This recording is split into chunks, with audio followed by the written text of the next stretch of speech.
जो आपकी आज्ञा महाराज। 50 साल के होने तक कभी भी अपने हम उम्र लोगों के बीच मत बैठना। हमेशा बुजुर्गों के ही साथ रहना। जी महाराज। कभी भी सोने चांदी का या 2 नंबर का काम करने वालों के घर भोजन मत करना। आपकी हर आज्ञा का मैं पूरी तत्परता से पालन करूंगा। और इस तरह सन 1952 को बसंत पंचमी की सुबह हुजूर ताराचंद महाराज जी की कई सालों की तपस्या के बाद सूर्योदय हुआ। इस दिन इनके परम गुरु संत राम सिंह जी अरमान से इन्हें नामदान की प्राप्ति हुई। दया करी सतगुरु मेरे, मैं बालक नादान, ताराचंद को दे दिया सूरत शब्द का ज्ञान। रे भाई सूरत शब्द का ज्ञान। अपने सतगुरु अरमान साहब से नामदान लेकर हुजूर महाराज जी दिनोद लौट आए। घर आकर इन्होंने अपने सतगुरु द्वारा दिए राधा स्वामी नाम का अभ्यास और सुमिरन आरंभ कर दिया। ताराचंद सुमिरन करें हरदम गुरु का नाम, बिन सुमिरन के मनुष्य यह जन्मा है बेकाम। रे भाई जन्मा है बेकाम। हुजूर महाराज जी ने अरमान साहब से नामदान तो ले लिया था, परंतु उनके साधारण गृहस्थ जीवन को देखकर उनके अंदर की उहापोह शांत नहीं हुई। अतः नामदान लेने के बाद भी एकदम संत मार्ग पर न चलकर हुजूर साहब तपस्या करने जंगल में चले गए। एक दिन घास लेने जंगल में गए तो घर वापस लौटने की इच्छा नहीं हुई और जंगल में ही रावला जोहड़ के पास चिलचिलाती धूप में जमीन पर जेली गाड़कर तपस्या करने बैठ गए। जैसे ही लोगों को इस बात का पता चला, लोग वहां पर इकट्ठा होना शुरू हो गए। वहीं पर भंडारा लग गया और प्रसाद बनने लगा। लोग जेली वाले बाबा की जय के नारे लगाने लगे। हुजूर महाराज जी को इस तरह घोर तपस्या करते देख गांव के कुछ मुख्य लोग इन्हें लेने को आए, मगर हुजूर साहब नहीं गए। तब इनकी धर्म की मां मन प्यारी को इनके पास भेजा गया और उन्होंने किसी तरह हुजूर साहब को गांव में लौटने के लिए राजी किया। यद्यपि पुर भंडाणा वाले बाबा के समझाने पर घर लौटने का मन पहले ही बना लिया था। और जब महाराज जी वापस गांव लौटे तो अपने घर का जो थोड़ा बहुत सामान था वो सारा गायब पाया। दरअसल हुजूर साहब द्वारा शादी के लिए मना कर दिए जाने के बाद से इनके पिता तो घर से बाहर ही रहते थे और हुजूर साहब के घर छोड़ने के बाद गांव के लोग उनके घर का सारा सामान, यहां तक के खाट और बर्तन भी ले गए। तब महाराज जी ने जैसे तैसे गांव वालों की मदद से अपना सामान जुटाया। धीरे धीरे गांव में रहते हुए ही अपने सतगुरु की आराधना और उनके दिए नाम का जाप करते रहने से हुजूर साहब का अपने सतगुरु पर विश्वास पक्का होने लगा। गुरु चरणों में शीश धर करता उनको याद। ताराचंद गुरुदेव ने दे दिया नाम आगाध। रे भाई दे दिया नाम आगाध। महाराज जी का अपने सतगुरु पर तो पूरा विश्वास था, परंतु कभी कभार मन में एक बात आती थी, ये राधा स्वामी नाम क्या लिया? अगर राधे श्याम जपता तो क्या बुरा था? इसी तरह के ख्याल मन में आने से महाराज जी परेशान रहने लगे। ऐसे में जब वो ध्यान करने बैठे तो उन्हें महर्षि शिवव्रत लाल जी ने दृष्टांत दिया, राधा स्वामी नाम से ही तुम्हारा उद्धार होगा। इस घटना के अगले ही दिन महाराज जी अपने सतगुरु अरमान साहब के यहां जा पहुंचे और उन्हें प्रणाम कर ये सारा किस्सा कह सुनाया। सारी बात सुनने के बाद अरमान साहब ने कहा, वो महर्षि शिवव्रत लाल जी ही थे, उनकी दया से ही मेरा जीवन बना है। तुम्हें मेरे पास भेजने वाले भी वही हैं। नमो नमो सतगुरु नमो, बार बार दंडोत। जिनकी दया अपार से प्रकट हो गई ज्योत। रे भाई प्रगट हो गई जोत। इनके सतगुरु अरमान साहब का भी इनसे मोह हो गया था। अपने शिष्य की खोज खबर लेने वो अक्सर दिनों आते रहते थे। एक बार शाम को वो आकर हुजूर साहब के पास ठहरे और कहने लगे, मुझे कल सुबह ही जाना है, मुझे 2 रुपए चाहिए। उन दिनों महाराज जी की परिस्थिति बहुत विकट थी। हुजूर साहब के लिए उस वक्त 2 रुपए का बंदोबस्त करना पृथ्वी उठाने जैसा था। काफी सोच विचार करने के बाद हुजूर साहब ने अपनी थाली गिरवी रखकर 2 रुपए अरमान साहब को दिए। पैसे लेकर अरमान साहब ने इनसे कहा, जाओ, तुम्हारे ये 2 रुपए 2 करोड़ हो गए, तुम इस परीक्षा में पास हो गए। और अरमान साहब चले गए। बाद में हुजूर ने अपने पिता से छुपकर 15 दिन में 2 मन टींट जंगल से तोड़कर बेचे और अपनी थाली छुड़वाई। उस वक्त उनके टींट भी आधे दाम में खरीदे गए थे।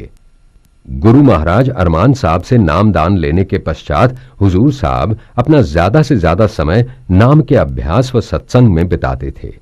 हर समय इनके इर्द गिर्द साधु संतों व भक्तों की भीड़ लगी रहती थी। इन्हें एकांत मिलता था तो सिर्फ ध्यान के वक्त। साधन ही से पाइए ज्ञान धान आनंद, तारा चंद साधन करें, कट 84 फंद रे भाई, कट 84 फंद। ऐसी व्यस्त दिनचर्या के बावजूद हुजूर साहब अपने पिता की सेवा के लिए अवश्य वक्त निकाल लेते थे। जब भी वो घर आते थे तब ये उनके खाने पीने नहाने धोने का पूरा ध्यान रखते थे। यहां तक कि जब उनके अंतिम समय में इनके पिता की तबीयत खराब रहने लगी थी तो उनका मलमूत्र हुजूर साहब ने अपने हाथों से साफ किया था। अंतिम समय में इनके पिता को भी अपनी गलती का एहसास हो गया था। एक दिन उन्होंने हुजूर साहब को अपने पास बुलाया और कहने लगे, मैं बड़ा ही निर्भाग आदमी हूँ बेटा। आप ये कैसी बातें कर रहे हैं पिताजी? मैं सही कह रहा हूँ बेटा, मैंने तुझ जैसे बेटे को इतनी तकलीफ दी। आप जिन्हें तकलीफ समझ रहे हैं, मेरे लिए वो तो सीढ़ी थी जिस पे चढ़ के मैं अपने सतगुरु तक पहुंचा। ये तू कह रहा है क्योंकि तू भगत प्रहलाद है और मैं निर्दयी राक्षस हिरण्यकश्यप। मैंने तुझे बहुत दुख दिए हैं बेटा। आपने मुझे कोई तकलीफ नहीं दी पिताजी। मेरा मालिक राधा स्वामी दयाल है, मुझ पर मेरे दयाल की कृपा है, सो मुझे कैसी तकलीफ। आज अगर मैं तुझसे कुछ मांगू तो मुझे देगा? मेरे कुल मालिक के घर में किसी भी चीज की कमी नहीं है। आपको जो मांगना है आप मांग ले। बेटा तूने इतने सत्कर्म किए हैं, तू ये सारे सत्कर्म संकल्प करके मुझे दे दे। जैसी आपकी आज्ञा। इतना कहकर हुजूर साहब ने जल से भरा लोटा लिया और उसे सूर्य की तरफ ढालते हुए कहा, मैंने आज तक पहले जो शुभ कर्म करया से और जो पुण्य करे से वो सारे मैं मेरे बाप को अर्पण करता हूँ। डाणी इस वक्त की बात नाकिन और सूरज का लोटा डाल दिया। हुजूर साहब के ये संकल्प करते ही इनके पिताजी का मुरझाया हुआ चेहरा खिल उठा। इसके बाद उन्होंने हुजूर साहब से रामायण से भरत मिलाप वाला प्रसंग सुना और कुछ समय बाद ही अपना चोला छोड़ दिया। हुजूर महाराज जी ने एक सुपुत्र का कर्तव्य निभाते हुए सभी सांसारिक कर्मों को पूरा किया और अपने पिता की आत्मा की शांति के लिए ईश्वर से प्रार्थना की। ना कोई साथ में जाता है, जाता आप अकेला। तारा चंद अभ्यास किया जिन सतलोक में खेला रे भाई, सतलोक में खेला। अपने पिताजी की मृत्यु के पश्चात हुजूर जी महाराज अपने सद्गुरु की सेवा और साधन के अभ्यास में और जोर शोर से लग गए।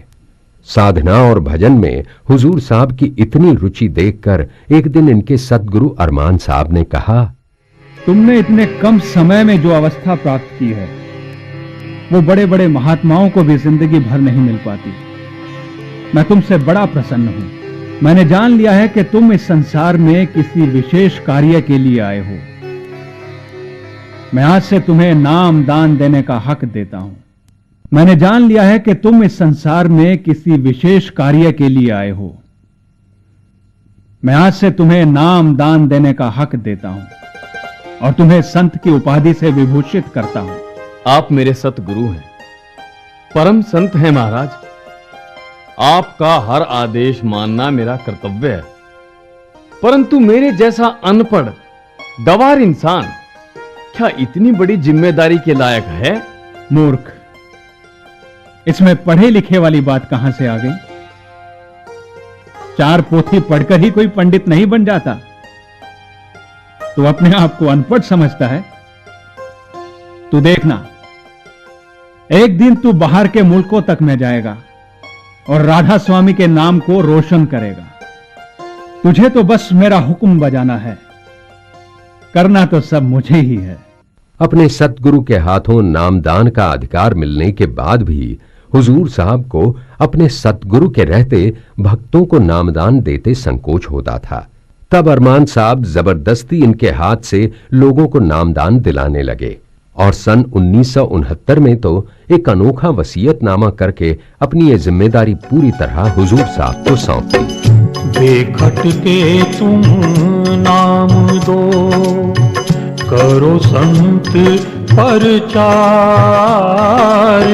हरियाणे के संत हो तुम्हें दिया अख्तियार रे भाई, तुम्हें दिया अख्तियार। हुजूर साहब का सेवा भाव और राधा स्वामी दयाल के प्रति पूर्ण समर्पण की भावना से राधा स्वामी का नाम धीरे धीरे आसपास के इलाकों में भी फैलने लगा। हुजूर साहब की इस बढ़ती ख्याति से बहुत से लोगों को ईर्ष्या भी हुई और उन लोगों ने आर्य समाज या दूसरे पंथों की आड़ में हुजूर साहब का विरोध करना शुरू किया। कुछ आर्य समाजी भी इनके विरुद्ध थे। इन लोगों ने 10-20 दिन तक दिनोद व आसपास के गांव में महाराज जी के विरुद्ध काफी प्रचार किया। एक दिन भिवानी के बाजार में एक आर्य समाजी इन्हें मिल गया। उस वक्त उसके हाथ में महाराज जी के विरुद्ध छापे गए इश्तिहार थे। उस आदमी ने महाराज जी से पूछा, भगत, ये इश्तिहार दिनोद में पहुंचा दोगे? हाँ, जरूर पहुंचा दूंगा। ये इश्तिहार आपके विरोध में छापे गए हैं, फिर भी पहुंचा दोगे? हाँ हाँ, पहुंचा दूंगा। महाराज जी की विशाल हृदयता देखिए। उन्होंने अपने विरुद्ध छपवाए गए इश्तिहारों को गांव में अपने हाथों से पहुंचाया। इस बारे में महाराज जी का कहना था, निंदक मेरा नाम रो, जीवो आदि जुगादि, हम तो यह पद पाइयो, निंदक के परताप रे भाई, निंदक के परतापी। परंतु राधा स्वामी दयाल व अपने सतगुरु की कृपा से इनके विरोधियों को हमेशा अपने मुंह की खानी पड़ी। बहुत से पंथों ने तो हुजूर साहब को अपने पंथ में शामिल करने के इरादे से बड़े पद का लालच भी दिया, परंतु हुजूर साहब ने ऐसे लोगों को हमेशा मुंह तोड़ जवाब दिया। एक बार चुनावों के दिनों में 2-3 प्रेमी महाराज जी के पास आए और कहने लगे, महाराज जी, आप यहां से चुनाव लड़ लो, हम आपको अपनी पार्टी से टिकट दिला देते हैं। भाई, आपकी इस फांसी का फंदा तो मेरे गले में फिट नहीं आया। मैं तो बिना चुनाव लड़े एमएलए मिनिस्टर हूं। लोगों को मेरे से प्रेम भाव है, सो मुझसे मिलने यहां आते हैं। मैं वोट मांगने के लिए भिखारी बनकर उनके सामने नहीं जा सकता। अरे ये टिकट राधा स्वामी नाम से बड़ी नहीं है। तुम लोग भी इस टिकट का चक्कर छोड़कर राधा स्वामी नाम की टिकट कटाओ, उसी में तुम्हारी गति है। राधा स्वामी नाम जप, राधा स्वामी धाम, नाम अनामी है यही, संतों का निज धाम रे भाई, संतों का निज धाम। नामदान देने के आदेश से पहले हुजूर साहब एक छोटी सी कोठरी में खुश थे, पर नामदान देने और अपने सतगुरु के विचार फैलाने के इरादे से हुजूर साहब अपने पैतृक घर में सत्संग करने लगे। ए प्रेमियों, जात पात पूछे न कोई, हरने भजो सो हरका होई। तुम एक जाति का धानक आ जाता और वो परमात्मा में लीन है, उससे कहते हो धानक, उससे नफरत करते हो। और एक जाति का और कोई बड़ा अफसर आ जाए, उसके झूठा पानी पीते हो, ताड़वे धोते हो, क्या नौकरी दिवा देगा, हमारी जगह मिल जाएगी, इज्जत कर देगा। और उस परमात्मा की दया तो उसके तुम हाथ भी नहीं लगाते, तो हमारा फलाना क्या जाने, ये तुम्हारे में कमी है, तुम परमात्मा में भक्त हो तो नफरत करते हो। यहां हुजूर महाराज जी अपने हाथ से आटा पीसकर रोटी बनाकर संगत को खिलाते थे। धीरे धीरे संगत बढ़ने लगी तो हुजूर साहब का घर छोटा पड़ने लगा। तब इन्होंने अपना पैतृक घर बदलकर गांव के पश्चिम में तालाब के किनारे वाली जमीन लेकर सन 1961 में अपने पहले आश्रम की स्थापना की, जो बाद में बड़वाला आश्रम कहलाया। इस आश्रम में हमेशा भक्तों का आना जाना लगा रहता था। हर वक्त रौनक रहती थी। लोग बड़े चाव व श्रद्धा से महाराज जी के दर्शन करते और उनके प्रवचन सुनते। इसी सत्संग में गांव की एक ब्राह्मणी, जिसे महाराज जी दादी कहकर बुलाते थे, हर रोज आती थी। एक दिन उसके मन में शंका उठी कि महाराज जी तो अकेले हैं, सो वो इतने हजारों लाखों लोगों की नाव कैसे इस भवसागर से पार लगाएंगे। उस रात उसकी शंका का समाधान राधा स्वामी दयाल ने कर दिया। उसे रात को सपने में महाराज जी के असंख्य रूप दिखाई दिए। अगले दिन उसने अपने मन की शंका बताते हुए महाराज जी से माफी मांगी और सपने वाली बात बताई। उस ब्राह्मणी की बात सुनकर महाराज जी ने मुस्कुराते हुए कहा, सूर्य और चंद्रमा आकाश में एक ही है, परंतु अगर आप इनको हजारों लाखों घड़ों में जल भर के देखोगे तो हर घड़े में चांद नजर आएगा। सतगुरु इस देह का नाम नहीं है, वो तो शब्द स्वरूपी है। दुनिया दल दल में फंस रही, कोई ना पूछे हाल। गुरु हमारा खूब है, कर दिया मालो माल रे भाई, कर दिया मालो माल। हुजूर महाराज जी का प्रभाव सिर्फ यहाँ के जनमानस ही में नहीं था, बल्कि इस इलाके के साधु संत भी इनकी आध्यात्मिक शक्ति से परिचित थे। भिवानी के खाकी वाले बाबा ने जब अपना चोला छोड़ा, तब उन्होंने अपनी अस्थियों को गंगा में प्रवाहित करने के लिए हुजूर महाराज जी को ही याद किया था। इसी तरह महात्मा रतनदास ने भी अपने अंत समय में अपने पास आए केलंगा के सत्संगियों को दिनोद आश्रम में जाकर हुजूर महाराज जी के साथ सत्संग करने का निर्देश दिया था। महात्मा रतनदास जी के अनुसार दिनोद आश्रम में विद्या और धन नहीं है, वहां रूहानी दौलत की भरमार है।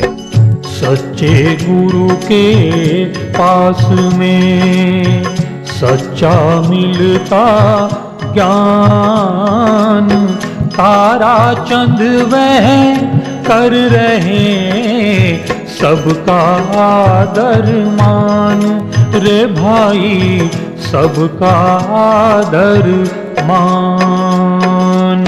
हुजूर महाराज जी सिर्फ अपने गांव दिनोद में ही सत्संग का आयोजन नहीं करते थे, बल्कि गांव गांव पैदल या साइकिल पर घूम घूम कर सत्संग आयोजित करते थे। एक बार हुजूर महाराज जी सत्संग करने एक गांव में गए थे। सत्संग के बाद विश्राम के लिए महाराज जी एक घर में रुक गए। उस घर में महाराज जी के दर्शन करने आए लोग कुछ समय बाद चले गए। तब महाराज जी घर में अकेले रह गए। उनको अकेला देखकर उस घर की मालकिन उनके पास आई और बोली, महाराज जी, मैंने सुना है कि सतगुरु के साथ सोने से सारे पाप कट जाते हैं। उस औरत की ऐसी वाहियात बात सुनते ही महाराज जी ने अपनी जूती पहन ली और गुस्से में बोले, सारे पाप कट जाते हैं। ए पापण, मेरे को तो आर्डर था मेरे गुरु का कि अकेली लड़की तो बात मत करिए, मैं तेरे घर ही नहीं बढ़ूंगा कभी भी। इतना कहकर महाराज जी वहां से चले गए।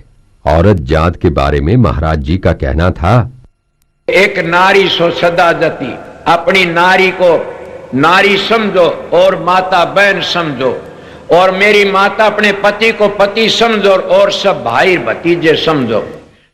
इसी तरह के दो और किस्से महाराज जी के साथ विदेश में भी हुए थे।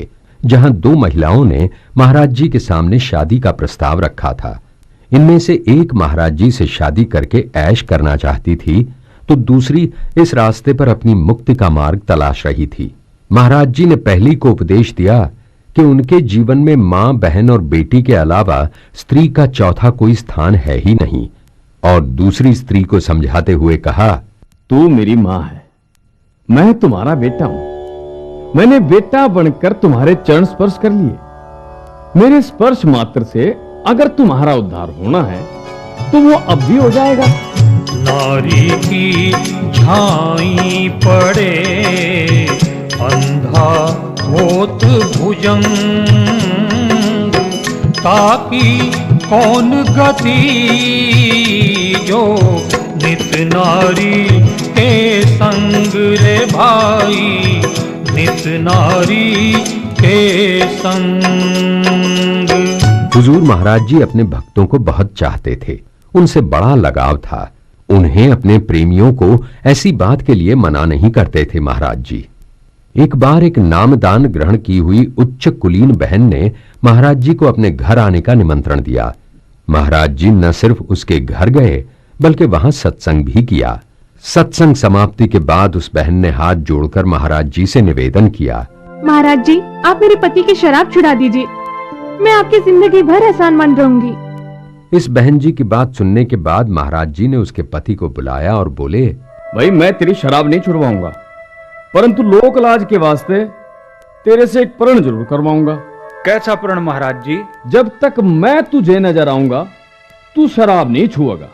महाराज जी की बात सुनकर उस आदमी ने सोचा कि महाराज जी तो आधा एक घंटे सत्संग करके चले जाएंगे, इतनी देर अगर मैं शराब नहीं पीऊंगा तो क्या फर्क पड़ता है, उसके बाद मैं आराम से शराब पीऊंगा।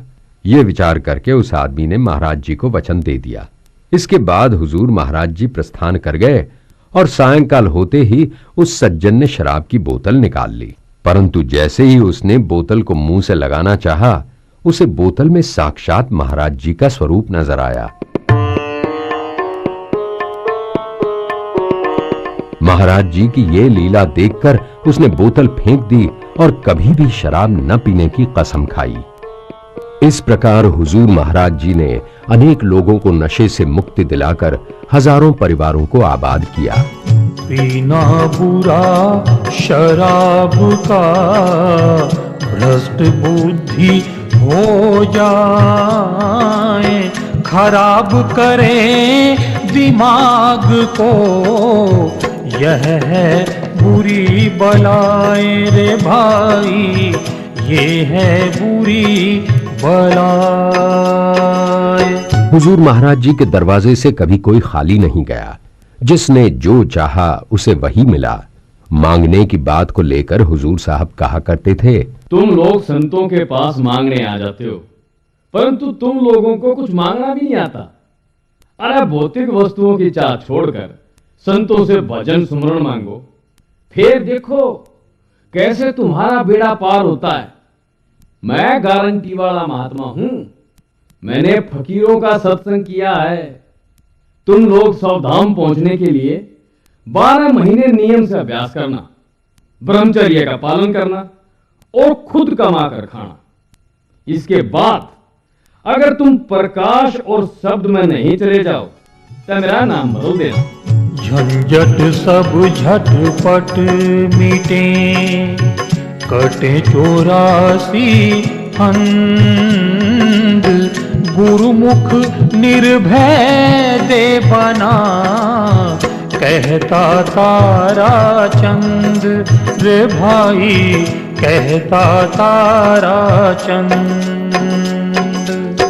बड़माले आश्रम की स्थापना के कुछ समय बाद ही एक हरिजन ने मात्र 1000 रुपए में 5 प्लॉट हुजूर महाराज जी को दे दिए। उस जमीन पर 1966 में कमरों का निर्माण प्रारंभ हुआ। 1972 तक कई कमरों का निर्माण हो गया। 1976 में संत निवास बना और 1982 में बड़े हॉल का निर्माण पूरा हुआ। इसी संत निवास में अब राधा स्वामी के एक भव्य मंदिर का निर्माण चल रहा है। इतने बड़े कार्य का पूरा होना ईश्वर की कृपा के बगैर असंभव था। इसी वर्ष आश्रम की जमीन में 500 मन चने पैदा हुए थे। उस साल चनों का भाव आसमान छू रहा था। महाराज जी ने ये चने 1 लाख रुपए में बेचे और ये काम बगैर किसी समस्या के पूरा हो गया। आए को भोजन मिले, कमी रहे कुछ ना, सोने का प्रबंध रहे, सत्संग घर के माय, सत्संग घर के माय। आश्रम तैयार होने के बाद हुजूर साहब ने जब इस आश्रम की रजिस्ट्री अपने सदगुरु अरमान साहब के नाम करानी चाहिए तो अरमान साहब ने साफ मना करते हुए कहा, अगर रजिस्ट्री मेरे नाम कराई तो मेरे अन्य शिष्य भी इसमें अपना हक मांगेंगे। मैं नहीं चाहता कि तेरी इतनी मेहनत पर पानी फिर जाए। मैं तुझे डूबने नहीं दूंगा। तब हुजूर साहब ने अरमान साहब के कहने पर आश्रम की रजिस्ट्री राधा स्वामी सत्संग दिनोद के नाम करवा दी। गुरु सेवा में कर दिया अर्पण तन और मन, ताराचंद निर्मल भया, सारे मिटे विघन रे भाई, सारे मिटे विघन। हुजूर साहब के सत्संग का दायरा धीरे धीरे बढ़ता जा रहा था। दिनोद व आसपास के गांवों में सत्संग के बाद अब हुजूर साहब के पास बंबई, कलकत्ता, अहमदाबाद, सिलीगुड़ी, गैंगटॉक व दार्जिलिंग आदि स्थानों से भी सत्संग के लिए आमंत्रण आने लगे थे। उन्हीं दिनों बंबई से कुछ लोग उनके पास